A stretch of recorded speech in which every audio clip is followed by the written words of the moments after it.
Hello friends, welcome to my YouTube channel. तो friends, आज इस वीडियो में हम यूपीएससी 2024 प्रीलिम्स के लिए जो इंपॉर्टेंट करंट अफेयर्स बनते हैं उसका पार्ट 1 डिस्कस करेंगे, जो आपके आने वाले इस एग्जाम के लिए काफ़ी इंपॉर्टेंट होने वाले हैं। तो वीडियो को ध्यान से देखिएगा। तो चलिए, बिना टाइम वेस्ट करे हम वीडियो को शुरू करते हैं। तो देखिए, फर्स्ट इसमें देखते हैं हम पार्ट मित्रों ऐप। ठीक है, इस ऐप के बारे में देखते हैं। तो सबसे पहले याद रखिएगा, इस ऐप को किसके द्वारा लॉन्च किया गया है? तो भारतीय जूट निगम यानी कि जूट कॉरपोरेशन ऑफ इंडिया के द्वारा इसे लॉन्च किया गया है। ये आपसे डायरेक्ट भी पूछा जा सकता है कि जो पाट मित्रों ऐप है तो वो किससे संबंधित है? तो ये भी याद रखिएगा, ये क्या है? जूट की खेती से ये संबंधित है। और इस ऐप को लॉन्च करने का मुख्य उद्देश्य क्या है? तो इसका मुख्य उद्देश्य है जूट की खेती के विभिन्न पहलुओं पर किसानों को बहुमूल्य जानकारी प्रदान करना, जैसे मौसम पूर्वानुमान के बारे में बताना, किसानों की उनकी जूट की गुणवत्ता समझने में सहायता करना और बाजार की खरीद नीतियों पर अपडेट करना। तो ये सभी याद रखिएगा यहाँ से। अब यहाँ पे जो भारतीय जूट निगम है इसके बारे में देख लेते हैं, क्योंकि यहाँ से भी आपसे क्वेश्चन पूछा जा सकता है। तो जो भारतीय जूट निगम है इसकी स्थापना कब हुई थी? तो वर्ष 1971 में इसकी स्थापना की गई थी। और जो भारतीय जूट निगम है ये किस मंत्रालय के अंतर्गत आता है? तो यूपीएससी डायरेक्ट भी क्वेश्चन पूछ लेता है ऐसे। तो ये किसके अंतर्गत आता है? कपड़ा मंत्रालय यानी कि मिनिस्ट्री ऑफ टेक्सटाइल के अंतर्गत ये आता है। तो याद रखिएगा, काफी इंपॉर्टेंट फैक्ट है ये। और जो भारतीय जूट निगम है इसका मुख्यालय कहाँ है? तो इसका मुख्यालय है कोलकाता में। और एक और फैक्ट याद रखिएगा कि भारत में सर्वाधिक जूट उत्पादक जो राज्य है वो कौन सा है? तो वो है पश्चिम बंगाल। तो याद रखिएगा इस चीज को यहाँ से। अब नेक्स्ट देखते हैं इसमें हम ग्लोबल हंगर इंडेक्स। ठीक है, यानी कि वैश्विक भूख सूचकांक 2023। तो हाल ही में ये इंडेक्स जारी किया गया था, जिसमें भारत को 125 देशों में कौन सा स्थान प्राप्त हुआ है? तो 111वां स्थान भारत को इसमें प्राप्त हुआ है। और इस इंडेक्स में भारत का मान कितना रहा है? तो 28.7 रहा है। और इसमें से एक और चीज याद रखिएगा कि भारत को क्या है, भूख की सीरियस स्थिति वाले देश में शामिल किया गया है। ठीक है, यानी कि भारत सीरियस स्थिति वाले देश में रखा गया है। ठीक है, और इस इंडेक्स को कौन जारी करता है? तो यहाँ से यूपीएससी क्वेश्चन पूछता है कि इंडेक्सों को जारी कौन कौन करता है। तो याद रखिएगा, इसे कौन जारी करता है? तो कंसर्न वर्ल्ड वाइड।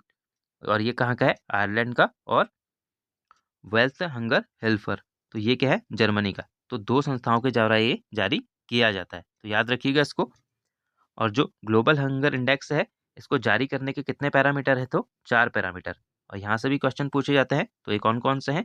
तो पहला है इसमें चाइल्ड वेस्टिंग, दूसरा है चाइल्ड स्टंटिंग, तीसरा है चाइल्ड मोर्टिलिटी और चौथा है अंडर न्यूट्रिशन। तो ये चारों को याद रखिएगा यहाँ से।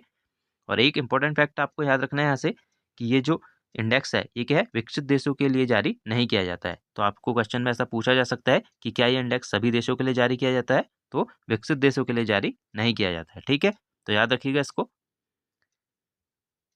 नेक्स्ट क्वेश्चन देखते हैं अब इसमें हम, जो हमारा है सड़क सुरक्षा वैश्विक स्थिति रिपोर्ट 2023। ठीक है, तो हाल ही में ये रिपोर्ट जारी की गई है। तो सबसे पहले तो यही याद रखिएगा कि ये रिपोर्ट किसके द्वारा जारी की गई है? तो WHO यानी कि वर्ल्ड हेल्थ ऑर्गेनाइजेशन के द्वारा ये रिपोर्ट जारी की गई है।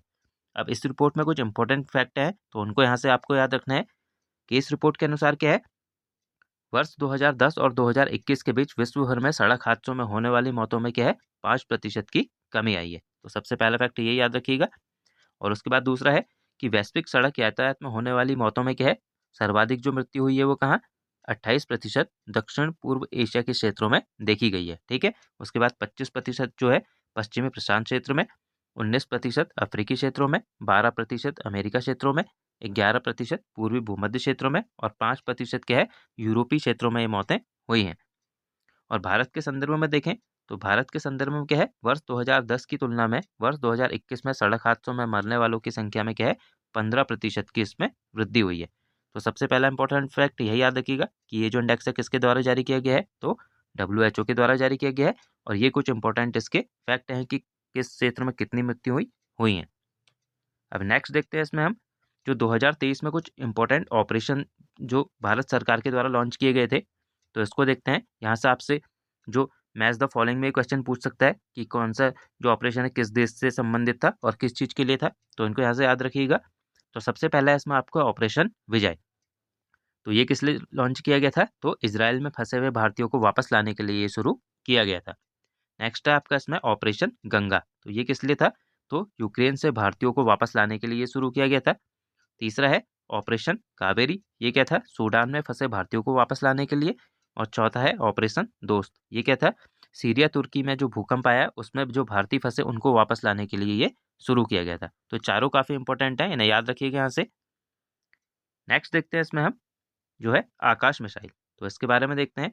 तो हाल ही में देखिए आकाश मिसाइल द्वारा क्या है, एक साथ 4 लक्ष्यों पर हमला करने का सफल परीक्षण किया गया था। तो ये आपका साइंस एंड टेक्नोलॉजी के पोर्शन में आता है। तो आकाश मिसाइल के बारे में हम देखते हैं कि जो आकाश मिसाइल है इसे किसके द्वारा विकसित किया गया है, तो डीआरडीओ के द्वारा इसे विकसित किया गया है।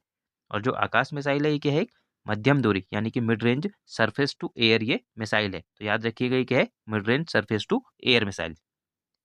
नेक्स्ट देखते हैं इसमें हम नोरो वायरस। तो नोरो वायरस भी 2023 में काफ़ी चर्चा में रहा था। तो इसमें क्या था कि हाल ही में यूनाइटेड किंगडम में क्या है, इसके मामलों में वृद्धि देखी गई थी। तो हम नोरो वायरस के बारे में देखते हैं कि जो नोरो वायरस है ये क्या है, एक संक्रामक वायरस है। ठीक है, तो याद रखिएगा। और नोरो वायरस को क्या है, पेट का बग या पेट का फ्लू भी इसे कहा जाता है। और इसका जो नाम है नोरो वायरस ये क्यों रखा गया है, तो वर्ष 1968 में अमेरिका के नॉर्वॉक में फैलने के कारण इसका नाम क्या है, नोरो वायरस रखा गया था। और ये जो नोरो वायरस है इसके मुख्य लक्षण क्या है, तो पेट में सूजन आना, उल्टी और दस्त, ये इसके प्रमुख लक्षण है। तो याद रखिएगा इसको यहाँ से। नेक्स्ट देखते हैं इसमें अब हम लीफ एरिक्सन लूनर प्राइज। ठीक है, इसके बारे में देखते हैं। तो हाल ही में ये प्राइज क्या है, पुरस्कार जो दिया गया है आइसलैंड के हुसाविक में स्थित अन्वेषण संग्रहालय के द्वारा किसे दिया गया है, इसरो को दिया गया है। ठीक है, और किसके लिए दिया गया है, तो चंद्रयान 3 मिशन की जो सफलता है उसके लिए इसे ये प्राइज दिया गया है। और यह पुरस्कार क्या है, इस संस्था द्वारा अन्वेषण और अंतरिक्ष विज्ञान के क्षेत्र में महत्वपूर्ण योगदान देने वाले व्यक्तियों और संगठनों। ठीक है, तो याद रखिएगा ये व्यक्तियों को भी दिया जा सकता है और संगठनों को भी दिया जा सकता है। अब यहाँ पे जो चंद्रयान मिशन की बात हुई है तो हम इसके बारे में कुछ इंपॉर्टेंट फैक्ट है उनको देखते हैं। तो चंद्रयान 3 जो मिशन था ये कब लॉन्च किया गया था, तो 14 जुलाई 2023 को ये लॉन्च किया गया था। और कब ये चंद्रमा के दक्षिणी ध्रुव पर सॉफ्ट लैंडिंग की थी इसने, तो 23 अगस्त 2023 को इसने क्या है, चंद्रमा के दक्षिणी ध्रुव पर सॉफ्ट लैंडिंग की थी। और जो चंद्रयान 3 है इसका जो लैंडर है उसका नाम क्या है, तो उसका नाम है विक्रम। और जो रोवर है उसका नाम क्या है, तो उसका नाम है प्रज्ञान। तो सभी फैक्ट यहाँ से याद रखिएगा। नेक्स्ट देखते हैं इसमें अब हम R21 matrix M malaria vaccine. ठीक है, तो सबसे पहले ये याद रखिएगा कि जो R21 है ये किससे संबंधित है, मलेरिया की वैक्सीन से। ठीक है, तो हाल ही में ऑक्सफोर्ड विश्वविद्यालय द्वारा क्या है, सीरम इंस्टीट्यूट ऑफ इंडिया द्वारा विकसित इस वैक्सीन को WHO ने क्या है, प्री क्वालिफिकेशन प्रदान किया है। ठीक है, अब यहाँ पे जो सीरम इंस्टीट्यूट ऑफ इंडिया है इसके बारे में देखते हैं। तो सीरम इंस्टीट्यूट ऑफ इंडिया की स्थापना क्या है, साइरस पूनावाला ने वर्ष 1966 में की थी। ठीक है, और यह क्या है, टीके और प्रतिरक्षी दवाओं का एक प्रमुख निर्माता है। और जो सीरम इंस्टीट्यूट ऑफ इंडिया है इसका मुख्यालय कहाँ है, तो इसका मुख्यालय है पुणे में। नेक्स्ट देखते हैं इसमें अब हम बारकूडा या सौर शक्ति। ठीक है, तो आपसे सीधे यूपीएससी ये भी पूछ सकता है कि बारकूडा क्या है। तो याद रखिएगा बारकूडा क्या है, भारत की सबसे तेज क्या है, सौर इलेक्ट्रॉनिक नाव है। ठीक है, यानी कि सौर इलेक्ट्रिक नाव है ये, जिसे हाल ही में क्या है, लॉन्च किया गया है। और इसका जो बारकूडा नाम है ये क्या है, मछली के नाम पर रखा गया है। तो याद रखिएगा इसको यहाँ से। तो फ्रेंड्स आज हमने जो यूपीएससी 2024 के लिए कुछ इंपॉर्टेंट क्वेश्चन बनते थे उनको डिस्कस किया। आगे भी ऐसी वीडियो में हम यूपीएससी के लिए इंपॉर्टेंट क्वेश्चन डिस्कस करते रहेंगे। तो आई होप आपको ये वीडियो पसंद आई होगी। तो मिलते हैं हम नेक्स्ट वीडियो में। Thank you friends.